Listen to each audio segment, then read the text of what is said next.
Hello students. Hello students. Today we are going to see electric flux. आता आपण मागच्या पिरियडला दोन टाईपचे फ्लक्स असतात, मॅग्नेटिक फ्लक्स आणि इलेक्ट्रिक फ्लक्स. फक्त इलेक्ट्रिक फ्लक्स असेल तर ई येतो इथं फॉर्म्युल्यामध्ये आणि मॅग्नेटिक फ्लक्स असेल तर बी येतो. हा, आता इथं या इलेक्ट्रिक लाईन्स आहेत, म्हणजे एक पॉझिटिव्ह चार्ज मोठा इकडे आहे आणि निगेटिव्ह चार्ज इकडे आहे, किंवा दोन प्लेट्स आहेत, एक पॉझिटिव्ह निगेटिव्ह आणि बॅटरीला जोडलेले आहेत, पॉझिटिव्हला पॉझिटिव्ह निगेटिव्हला निगेटिव्ह. मग त्या प्लेट्स मधलं जे फील्ड असेल ते कोणतं फील्ड असेल? इलेक्ट्रिक फील्ड, बरोबर. किंवा दोन मॅग्नेट ठेवले, नॉर्थ पोल इकडे आणि साऊथ पोल इकडे, तर नॉर्थ कडून साऊथ कडे जाणाऱ्या ज्या लाईन्स असतील त्यांना आपण मॅग्नेटिक लाईन्स म्हणतो. आणि जे फील्ड असेल त्या लाईन्स दिसणार नाही, अदृश्य असतील.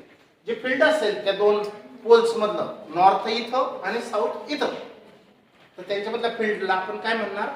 Magnetic field. समजलं? इलेक्ट्रिक फील्ड आणि मॅग्नेटिक फील्ड. इथे इलेक्ट्रिक प्लेट लावल्या,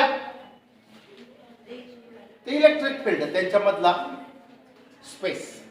मॅग्नेट ठेवले, poles opposite, magnetic field. Electric फील्डला ई लेटरने दर्शवतात, मॅग्नेटिक फील्डला बी लेटरने दर्शवतात, बरोबर. आता हा आयएमपी प्रश्न आहे आणि 12वी साठी हा फॉर्म्युला फार इम्पॉर्टंट आहे. मी इलेक्ट्रिक फ्लक्स काय असतो ते पुन्हा पुन्हा सांगणे शक्य आहे का? म्हणजे आज हा कन्सेप्ट इतका फिट करा की तो 12वीला मी फक्त इलेक्ट्रिक फ्लक्स बोलल्याबरोबर तुमच्या डोळ्यासमोर हा फॉर्म्युला, त्याचं युनिट वगैरे यायला पाहिजे, बरोबर. आता explain the term electric flux. Flux म्हणजे काय? The number of lines.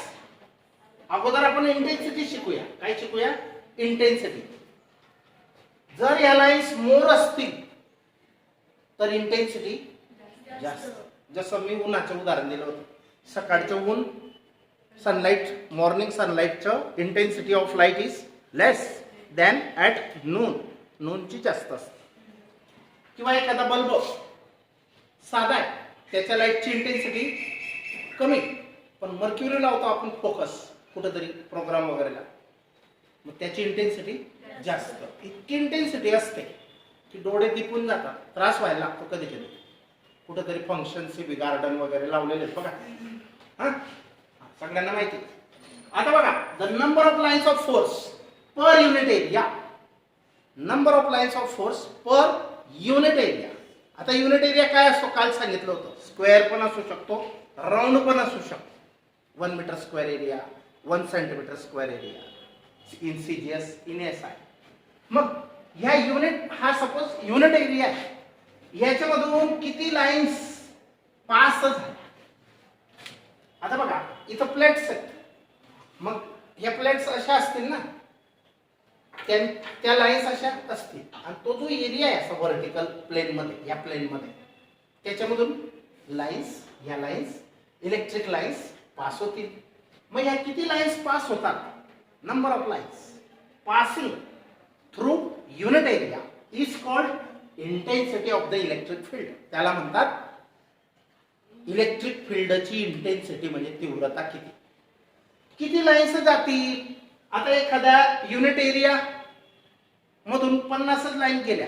एखादं फील्ड असं आहे इलेक्ट्रिक फील्ड की त्याच्या युनिट एरिया मधून 50च लाईन जात आहे, आणि तशाच प्लेट आहे पण त्यांना व्होल्टेज वगैरे जास्त असते, आणि युनिट एरिया मधून 100 लाईन जात असते.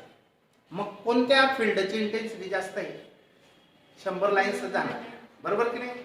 मग आता इंटेन्सिटी म्हणजे, इलेक्ट्रिक इंटेन्सिटी म्हणजे या इलेक्ट्रिक फील्डची जी तीव्रता आहे, पॉवर आहे.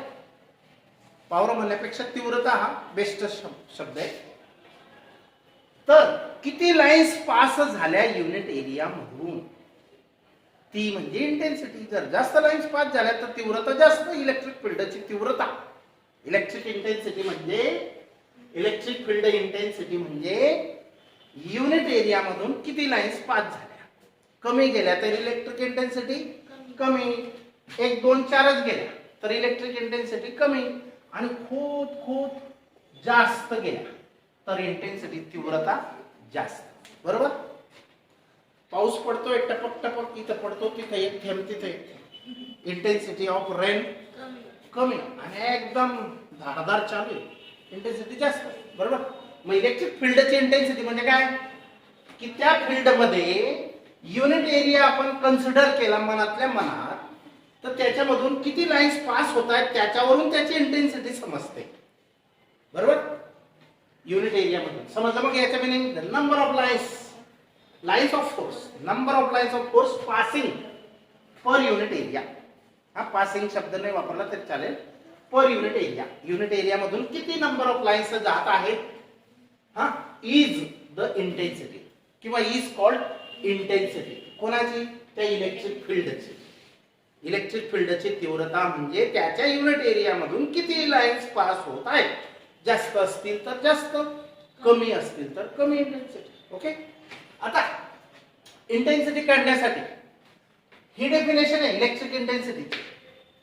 मग ही डेफिनेशन नंबर ऑफ लाईन्स हा एवढा पार्ट इथे, number of lines of force per म्हणजे अपॉन युनिट एरिया. हा युनिट एरिया, युनिट एरिया म्हणजे काय? कोणता एरिया? एरिया एनक्लोजिंग, की जो एरिया या लाईन्सला एनक्लोज करत आहे म्हणजे घेत आहे, त्या हद्दीत, त्याच्या हद्दीत तो घेतोय त्या लाईन्सला. समजतंय ना? एनक्लोज करणे म्हणजे काय? बंद करणे होतो enclose. Area enclosing the lines of force म्हणजे त्याच्या कवेमध्ये ते एरिया, त्या किती लाईन्स तो घेत आहे. बरोबर. समजलं?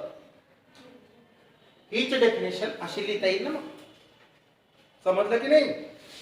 हे पर आहे ना, परचं इकडचं म्हणजे न्यूमरेटर आणि परच्या तिकडचं म्हणजे डिनॉमिनेटर. समजलं? Number of lines of force through unit area is called intensity of that electric field. बरोबर. मग from definition we can write, definition वरून मॅथमॅटिकली असं लिहू शकतो. पण आपल्याला number of lines of force पाहिजे असतील तर हा पार्ट याला मल्टिप्लाय करावा लागेल. हे 3 गोष्टी आहेत की नाही, या 3 पैकी आपल्याला ही गोष्ट फाइंड आउट करायची. मग हिला तिकडे मल्टिप्लाय करा, ई मल्टिप्लाइड बाय एरिया, तर काय मिळेल आपल्याला? Number of lines of force. बरोबर. आता त्याच्यासाठी बघा, या लाईन्स ऑफ फोर्स अशा जात आहेत. हा, यांची डायरेक्शन दाखवली बाय एरोज. ह्या लाईन्स अशा जात आहेत, पण हा एरिया आपण आडवाच त्यांना परपेंडिक्युलरच धरणार असं काही निश्चित आहे. ते तिरकस पण धरू शकतो. हा एरिया काय असतो? असा तिरकस पण असू शकतो, तसा हा एरिया तिरकस आहे. हा, आणि आता इलेक्ट्रिक फील्डची डायरेक्शन तर फिक्स आहे, अशीच आहे ती आडवी, पण एरियाची डायरेक्शन थोडी बदलली आहे ना. हा एरिया टिल्टेड आहे. टिल्टेड म्हणजे स्लांटिंग किंवा तिरकस. तिरकस तर एरिया कसा आहे, या लाईन्स हा परपेंडिक्युलर धरला असता तर हा अँगल जो आहे इथं थीटा अँगल आहे. लक्ष द्या. जर एकदम परपेंडिक्युलर असेल तर हा अँगल नसेलच, पण जर असं तिरकस असेल तर लाईन्स किती जातील? बरोबर. वेगवेगळा असेल की नाही? असा असेल तर खूप जातील, असा असेल तर कमी, आणि अजून असा असेल अजून कमी, म्हणजे काही ना काही फरक पडेल. मग आता समजा हा एनी, कारण कोणता एरिया आधी कन्सिडर करावा लागतो, नेहमी पण परपेंडिक्युलरच असेल असं नाही. असं कोणतंही, कारण फॉर्म्युला बनवताना एनी सिच्युएशन कन्सिडर करून तो फॉर्म्युला बनतो. हा, तो फॉर्म्युला जो बनेल एनी सिच्युएशन, मग तिरकस पण असू शकतो एरिया. चला ठीक आहे. मग याला जो परपेंडिक्युलर आहे, या एरिया वेक्टर, या एरियाचा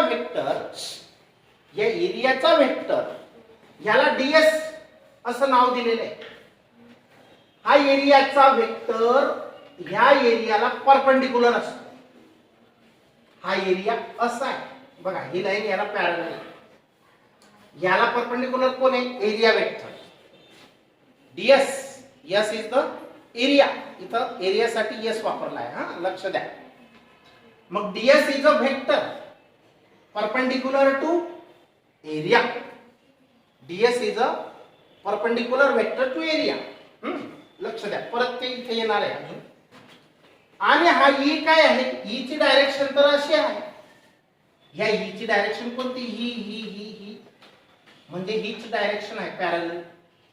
मग ह्या ई शी ह्या डीएस ने, डीएस काय आहे? एरिया वेक्टर आहे. एरिया वेक्टर ने कसा असतो? एरियाला परपेंडिकुलर असतो. लक्षात ठेवा, पॉइंट टू बी नोटेड. तर एरिया वेक्टरशी ई ने केलेला अँगल समजा थीटा असेल. काय असेल? थीटा असेल. आता बघा, Wien the area is inclined. Inclined म्हणजे असा होता तर असा केला. इन्क्लाइन्ड म्हणजे तिरकस करणे.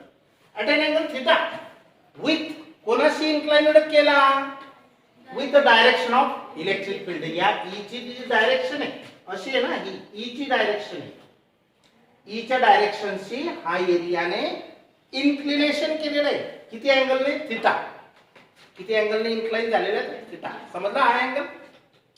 हा, when the area is inclined at an angle theta with the direction, कोणाशी तो inclined झालाय? ds with direction of electric field.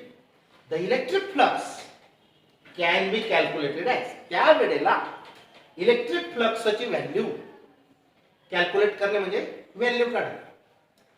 अशा प्रकारे काढली जाते. कॅल्क्युलेटेड ऍज म्हणजे अशा प्रकारे.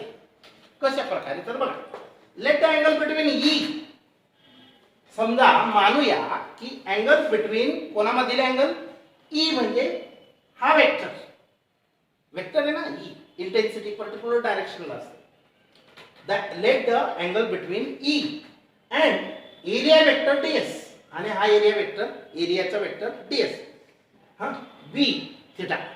समजा ई आणि ds यांच्यामधला अँगल किती आहे? थीटा. पण हा अँगल केव्हा असतो? जर हा एरिया इन्क्लाइन्ड असेल तेव्हाच असतो. जर परपेंडिकुलर असेल तर हा ds ची आणि ई ची डायरेक्शन काय राहील? सेम राहील. मग अँगल काय राहील? 0 राहील. म्हणून त्याचा पण विचार करायचा आहे. जर वेगळा राहिला तर मग त्यावेळेला कळायला अडचण नको ना. म्हणून मुद्दाम असं आळवपणा करावा लागतो. समजलं काय अर्थ? आता लेट द अँगल, समजलं हे sentence? Let the angle between electric field and area vector ds be theta. बर, मान. देन मग आपल्याला फाइंड काय करायचं? इलेक्ट्रिक फ्लक्स काढायचे. Can be calculated as. तर then electric flux passing through area ds is. या ds एरिया मधून, हा इथं ds एरिया आहे. या ds एरिया मधून ज्या लाईन्स जातील भरपूर असतील, आपण मोजक्याच काढलेल्या आहेत. Then electric flux passing through ds. हा थ्रूचा शॉर्ट फॉर्म आहे माझा. थ्रू ds इज किती असेल? कसं काढणार? फ्लक्स. फ्लक्स हा फाय ने दर्शविला जातो. एरिया हा s ने दर्शविला जातो. पण जर लहान एरिया असेल तर फ्लक्स पण लहान असेल, d, तेव्हा वापरायचं. बरोबर? आता मग फ्लक्स कसा काढतो आपण? d five. कसा काढतो? तर component of ds along e. ds चा हिस्सा कोणावरील? ई वरील. शिकलोय वेक्टरचं पहिलं कॅरेक्टरिस्टिक्स आपण, cross product of two vectors. त्या स्केलर मध्ये शिकलोय बघा. हा एक वेक्टर आहे, हा दुसरा वेक्टर आहे. याच्यावर हिस्सा किती? परपेंडिकुलर ड्रॉ करा. हा कॉम्पोनंट आहे कोणाचा? याचा. आणि याच्यापासून पण परपेंडिकुलर ड्रॉ करा. इथं 90 चा अँगल पाहिजे. या वेक्टरचा याच्यावर हिस्सा किती? हा पी कॉस थिटा असेल. हा पी असेल पूर्ण, पी वेक्टर. हा क्यू वेक्टर आहे पूर्ण. ह्या क्यू वेक्टरचा पी वेक्टर वर हिस्सा किती? कंपोनेंट. हा, शिकलोत की नाही? मग तसा हे पहिलंच कॅरेक्टरिस्टिक शिकलो. याने व्यवस्थित घेतलेलं आहे. अजून आठवण करा. तर component of ds along E. E च्या दिशेने ds चा हिस्सा म्हणजे या ds ने इथे एक परपेंडिक्युलर ड्रॉ केला या E वरती. तर हा जो असेल एवढा वेक्टर तो असेल कंपोनेंट ऑफ ds. पण कोणाच्या दिशेला? E च्या दिशेला. along along E sorry into E into हा एरिया ऑफ ds म्हणजे हा असेल number of lines of force म्हणजे फ्लक्सच. तर flux d phi is equal to component of ds in the direction of E multiplied by area ds. हा vector आहे, हा पण कंपोनेंट वेक्टरच आहे. मग हा कंपोनेंट कोणता आहे? ds च्या E च्या दिशेला असणारा हिस्सा, ds च्या E वरील हिस्सा. हा ds जसं तसं बघा E cos θ आहे. ds चा E वर असणारा हिस्सा किती? E cos θ आहे. मग आता बघा दोन vector dot product of two vectors. हा E आणि ds दोघं वेक्टर आहेत. पण हे दोघं वेक्टर चा आपण इथं काय करणार आहे? डॉट प्रोडक्ट करणार आहे. याचं अंतर किती? याचं अंतर किती? अरे मी तुम्हाला शिकवलंय की नाही A into B scalar product AB cos of theta. आणि जर इथं क्रॉस असेल तर AB sin ऑफ थिटा. इथं क्रॉस प्रोडक्ट राहिला तर इथं साइन येतो आणि डॉट आला तर इथं कॉस आहे. बरोबर. मग तसं इथं E लक्ष द्या इकडे, ती महत्वाचे नाही. ती लेट आली म्हणजे तिने तुमचा वेळ का घ्यावा आणि तुम्ही पण का बघावं वेड्यासारखं. तर AB cos θ. तर तसं हे काय येईल रे? E ds cos θ येईल की नाही? E ds cos θ येईल की नाही? E cos θ हा कंपोनेंट आहे हा, आणि हा ds जसं तसं. बरोबर. मग त्यांचा प्रॉडक्ट पण करून टाकला, एक स्टेप ड्रॉप केली डायरेक्ट. मग जसं हे लिहू शकतो तसं याच्यापासून हे लिहू शकतो, तर ह्याच्या बदल्यात हे पण लिहू शकतो. मग याच्या बदल्यात आपण उलटा रिवर्स मारला, हे लिहिलं म्हणजे हे दोन वेक्टर आहेत आणि डॉट प्रॉडक्ट आहे. म्हणजे d phi is equal to E into ds. Vector E into vector ds. तर टोटल फ्लक्स कसा काढणार?